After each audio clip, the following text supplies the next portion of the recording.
Students, good evening. আজকের এই ভিডিওটিতে আমি তোমাদের সাথে জিকের কিছু প্রশ্ন আলোচনা করব, যেগুলো বিভিন্ন টপিক থেকে বিভিন্ন কোশ্চেন রয়েছে এখানে, যেগুলো তোমাদের ক্লার্কশিপ পরীক্ষার জন্য লাস্ট মিনিটে সাজেশন বলতে পারো এক কথায়। তো স্কিপ না করে শেষ পর্যন্ত দেখো। প্রথম প্রশ্ন, সঙ্গম সাহিত্যের প্রতিটি তিনাই কি দিয়ে নামকরণ করা হয়েছিল? অপশান দেখো কি কি রয়েছে। সঠিক উত্তর অপশান ডি, ফুল। সঙ্গম সাহিত্য, যেটা তামিল সাহিত্যে একটি ঐতিহ্যকর সাহিত্য বলতে পারো, সঙ্গম সাহিত্য, তার প্রতিটি তিনাই ফুল দিয়ে নামকরণ করা হয়েছিল। নেক্সট, প্রাচীন বাংলায় কোন যুগে প্রথম চিত্রকলার নিদর্শন পাওয়া যায়? কোন যুগে? অপশান দেখো কি কি রয়েছে। সঠিক উত্তর কি হবে? সঠিক উত্তর হবে অপশান বি, পাল যুগে। প্রথম চিত্রকলা বলতে ওই ভীমবেটকা আশ্রয়ের ওইসব শিলা চিত্রগুলির কথা বলা হয়েছে, যেগুলো প্রাচীন বাংলায় প্রথম চিত্রকলা হিসেবে যেগুলোকে মার্জিন করা হয়েছে, ওগুলো মূলত পাল যুগে পাওয়া যায় নিদর্শন।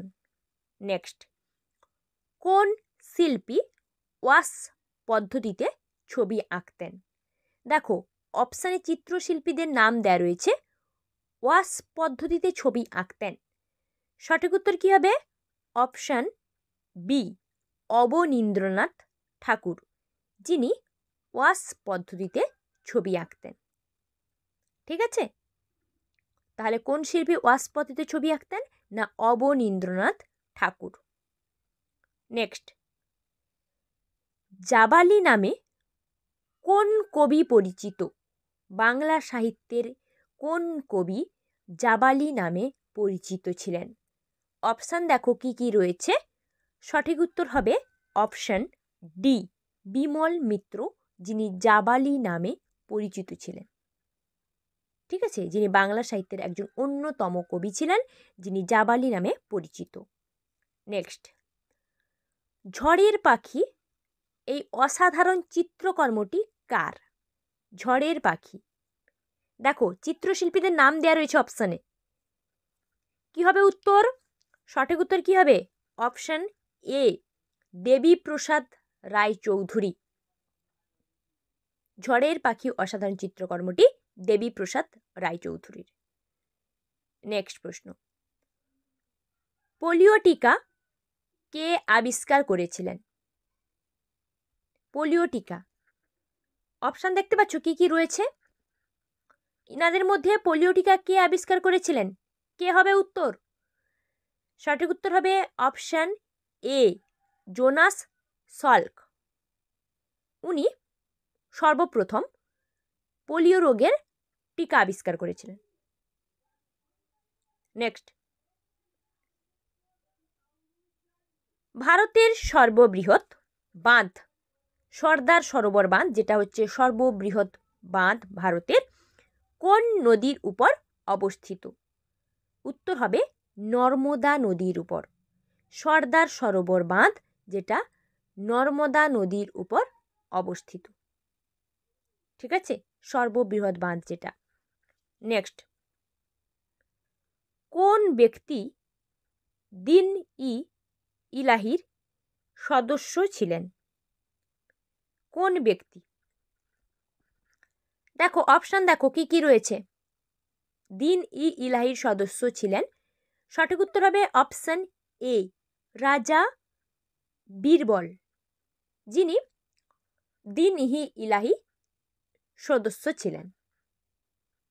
নেক্সট, টেলিযোগাযোগের জন্য কোন ধরনের তরঙ্গ ব্যবহার করা হয়? টেলিযোগাযোগের জন্য। আমি উত্তরগুলো বেশি করে এক্সপ্লেন করছি না, কারণ পরীক্ষা তো তোমাদের আর কিছুদিন পর। সঠিক উত্তর হবে অপশান বি, মাইক্রো তরঙ্গ।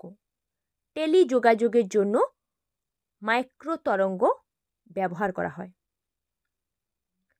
নেক্সট প্রশ্ন, যামিনী কৃষ্ণমূর্তি কোন ধরনের নৃত্যের সঙ্গে যুক্ত? অপশান দেখো কি কি রয়েছে।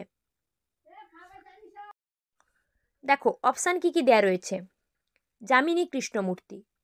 সঠিক উত্তর কি হবে? সঠিক উত্তর হবে অপশান সি, ভরতনাট্যম। যামিনী কৃষ্ণমূর্তি, যিনি ভরতনাট্যমের একজন বিশিষ্ট নৃত্যশিল্পী। নেক্সট প্রশ্ন, সদ্য প্রয়াত ব্রিজেন্দ্র কুমার সিংহল কোন ক্ষেত্রের সঙ্গে জড়িত ছিলেন? যিনি সদ্য প্রয়াত মানে সবেমাত্র মারা গেছেন। সঠিক উত্তর হবে অপশন বি, টেলিকমিউনিকেশনের সঙ্গে। ব্রিজেন্দ্র কুমার সিংহল, যিনি রিসেন্টলি মারা গেছেন, উনি টেলিকমিউনিকেশনের সঙ্গে জড়িত ছিলেন।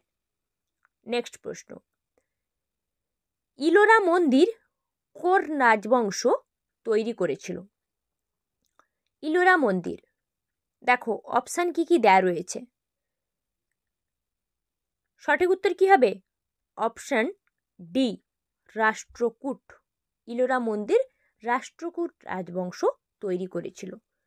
ঠিক আছে, পরের প্রশ্নে চলে যাব আমি উত্তরগুলো তোমাদেরকে বেশি করে এক্সপ্লেন করছি না, কারণ এটা তোমাদের তো রিভিশন ক্লাস চলছে, তাই বেশি করে এক্সপ্লেন করছি না সেভাবে।